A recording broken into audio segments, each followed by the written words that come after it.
चुलबुली, हंसमुख और नटखट मुमताज जिस जमाने में फिल्मी पर्दे पर अपने अभिनय का जादू बिखेरती थी, उस समय उनकी अदाकारी के सभी कायल थे। बॉलीवुड में जब मुमताज का आगाज हुआ था, उस समय अभिनेत्री का मतलब शर्मीली, सौम्य और शांत किरदार वाली महिला होती थी। लेकिन मुमताज ने अपनी नटखट अदाओं और चुलबुले अंदाज से अभिनेत्री होने के सारे मायने ही बदल दिए। आपकी कसम, रोटी, अपना देश, खिलौना और सच्चा झूठा मुमताज की यादगार फिल्में हैं। मुमताज ने 12 साल की उम्र में बॉलीवुड में कदम रख दिया था। लेकिन दोस्तों, अपनी खूबसूरती से लाखों दिलों पर जगह बनाने वाली इस मुमताज के उस गांव के बारे में जानते हैं, जिस छोटे से गांव से मुमताज ने इतने बड़े बड़े सपने बुने और आ गई मुंबई, सपनों की नगरी, माया नगरी। आज हम आपको अभिनेत्री मुमताज के गांव से रूबरू करवाने वाले हैं। उस गांव की मिट्टी से रूबरू करवाएंगे जहां का कण कण मुमताज का शुक्रिया अदा करता है। तो चलिए बिना वक्त गवाए शुरू करते हैं आज की हमारी इस वीडियो को। लेकिन उससे पहले अगर आप हमारे चैनल पर नए हैं तो चैनल को सब्सक्राइब जरूर कर लें। मुमताज का जन्म 31 जुलाई 1947 को मध्यम वर्गीय मुस्लिम परिवार में हुआ था। अपनी छोटी बहन मलिका के साथ वे रोजाना स्टूडियो दर स्टूडियो भटकती और जैसा चाहे वैसा छोटा मोटा रोल मांगती थी। उनकी मां नाज और चाची निलोफर पहले से ही फिल्मों में मौजूद थीं, लेकिन दोनों जूनियर आर्टिस्ट होने के नाते अपनी बेटियों की सिफारिश करने की पोजीशन में नहीं थीं। लेकिन मुमताज हर हाल में फिल्म अभिनेत्री बनना चाहती थीं। बतौर जूनियर आर्टिस्ट एक बार कैमरे से सामना हो जाए तो बाद में वे सब देख लेंगी, जैसे उनके तेवर थे। जब वे निर्माता निर्देशक से काम मांगती तो बदले में जवाब मिलता, आईने में अपनी सूरत देखी है, पकौड़े जैसी नाक है। ऐसी कठोर बातें सुनकर मुमताज मन मसोस कर रह जाती, लेकिन उन्होंने हिम्मत नहीं हारी। मुमताज ने जूनियर आर्टिस्ट से स्टार बनने का सपना अपने मन में संजो कर रखा था, जिसे उन्होंने सच कर दिखाया। 70 के दशक में उन्होंने स्टार की हैसियत प्राप्त कर ली थी। उस दौर के नामी सितारे जो कभी मुमताज के साथ काम नहीं करना चाहते थे, वे भी उनके साथ काम करने के लिए लालायित रहने लगे थे। ऐसे सितारों में शम्मी कपूर, देवानंद, संजीव कुमार, जितेंद्र और शशि कपूर के नाम उल्लेखनीय हैं। 60 के दशक में हिंदी सिनेमा में 2 ट्रेंड एक साथ चले थे। पहला ट्रेंड था चंबल की घाटी में जितने भी दस्यु सम्राट और दस्यु सुंदरियां हुई थीं, उनके जीवन को आधार बनाकर फिल्में बनाना। डाकुओं को लेकर धड़ाधड़ पट कथाएं लिखी गई थीं। फिल्मों का नायक जब डकैत हो तो फिल्मों में 3 सफल फॉर्मूले एक साथ शामिल हो जाते थे, जैसे सुरा सुंदरी वॉयलेंस विद एक्शन। दर्शकों को और क्या चाहिए। सेंसर बोर्ड भी पटकथा के ताने बाने को देखकर आंख मीच लिया करता था। दूसरा ट्रेंड चला था कुश्ती और अखाड़े का। दारा सिंह जैसे पहलवानों को लेकर अनेक फिल्म निर्माताओं ने ढेरों कुश्ती पर आधारित फिल्में बनाई। इन फिल्मों में हीरोइन तो बस शो पीस की तरह रखी जाती थी। नामी हीरोइन भला ऐसी फिल्मों में क्यों काम करने लगी। बिल्ली के भाग्य से कई छीके एक साथ टूटे और मुमताज के आंचल में आ गिरे।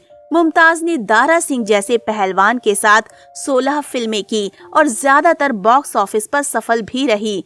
भारी भरकम, ऊंचे, पूरे कद्दावार कद काठी के दारा सिंह अपने सामने बौने आकार वाली मुमताज से जब प्यार का कोई डायलॉग बोलते थे तो दर्शक हंस हंस कर लोटपोट हो जाया करते थे। वो रोमांटिक सीन ठेठ कॉमेडी में बदल जाता था। इस बेमेल जोड़ी ने गीत संगीत से सजी सवरी फिल्मों से 10 साल तक दर्शकों का मनोरंजन किया। दारा सिंह के अखाड़े से बाहर निकलकर मुमताज की जोड़ी राजेश खन्ना के साथ जमी। उन दिनों राजेश भी सफलता की राह पर आगे बढ़ रहे थे। फिल्म 2 रास्ते में बिंदिया ऐसी चमकी और मुमताज के हाथों की चूड़ियां ऐसी खनकी कि बॉक्स ऑफिस पर सफलता के नए रिकॉर्ड बन गए। 1969 से 1974 तक इन 2 कलाकारों ने सच्चा झूठा, अपना देश, दुश्मन, बंधन और रोटी जैसी सफल फिल्में दी। सुपरस्टार राजेश खन्ना के लगातार मुमताज के साथ काम करने के बाद मुमताज की मांग बहुत बढ़ गई। शशि कपूर ने एक बार मुमताज का नाम सुनकर फिल्म छोड़ दी थी। वे ही अपनी फिल्म चोर मचाए शोर में मुमताज को नायिका बनाने पर जोर देने लगे। ऐसा ही कुछ दिलीप कुमार ने भी किया था। उन्होंने राम और श्याम फिल्मों में 2 नायिकाओं में से एक का चयन मुमताज को लेकर किया। वी शांताराम की फिल्म बूंद जो बन गई मोती में अपनी बेटी की जगह मुमताज को प्राथमिकता दी। मुमताज की सफलता का ग्राफ दिनों दिन बढ़ने लगा। फिल्मकार विजय आनंद ने फिल्म तेरे मेरे सपने, राज खोसला ने प्रेम कहानी और जे ओम प्रकाश ने आपकी कसम में मुमताज को हीरोइन बनाया। सफलता के पीछे सब भागते हैं, यही हाल मुमताज का भी हुआ। उसका पल्लू पकड़ने के लिए संजय खान, राजेंद्र कुमार, विश्वजीत और सुनील दत्त ने भाई भाई नामक फिल्में बनाई। 10 साल तक मुमताज ने बॉलीवुड के सितारों पर शासन किया। वे शर्मिला टैगोर के समकक्ष मानी गई और उतना पैसा भी उन्हें दिया गया। देव आनंद की फिल्म हरे रामा हरे कृष्णा मुमताज के करियर की चमकदार फिल्म है। 70 के दशक में अचानक कई नई हीरोइनों की बाढ़ आ गई। मुमताज का भी स्टार बनने का सपना सच हो गया था। गुजरात मूल के लंदन वासी मयूर वाधवानी नामक व्यापारी से शादी करके ब्रिटेन जा बसी।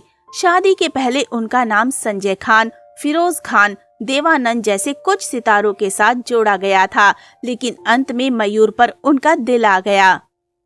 53 वर्ष की उम्र में मुमताज को कैंसर हो गया। इस बीमारी से उन्होंने निजात पाली, मगर थायराइड की जकड़न अभी मौजूद है। उनकी 2 बेटियां हैं। अपनी बीमारी के दौरान उनके नजदीकी लोग उनसे दूर हो गए थे। जिंदगी का ये कड़वा घूंट उन्होंने धीरज रखकर पिया और जिंदगी का एक हिस्सा मानकर स्वीकार किया। एक साक्षात्कार में उनकी व्यथा कथा इस एक वाक्य से प्रकट होती है। कहने को उसके पास 10 मकान है, मगर उनमें से घर एक भी नहीं है।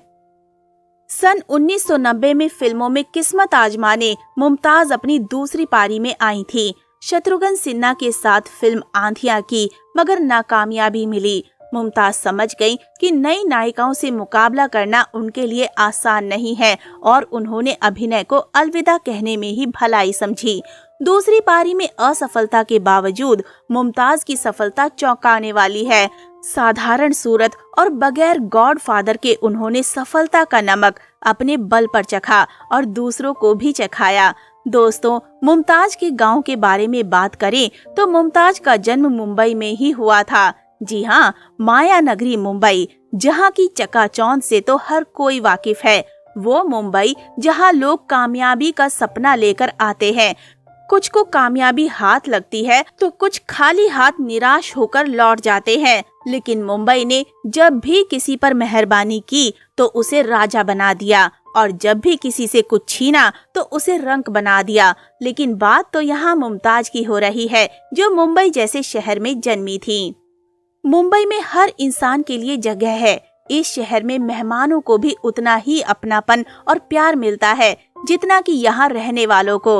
लेकिन ये शहर इतना बड़ा है कि यहाँ पर एक बार आने से आपका मन नहीं भरेगा। मुंबई को अच्छी तरह से महसूस करने के लिए आपको कुछ दिन तो क्या, कुछ हफ्ते मुंबई में रहना चाहिए। यहाँ की भीड़, उमस भरी गर्मी और बिन मौसम बारिश का एहसास लेना चाहिए। यकीन मानिए, आप एक बार मुंबई आ गए तो आपका वापस जाने का दिल नहीं करेगा। इतना खूबसूरत है मुंबई। तभी तो कहते हैं, ये मुंबई नगरी है मेरी जान। यहाँ की यादों को जीवन भर इंसान याद रख सकता है।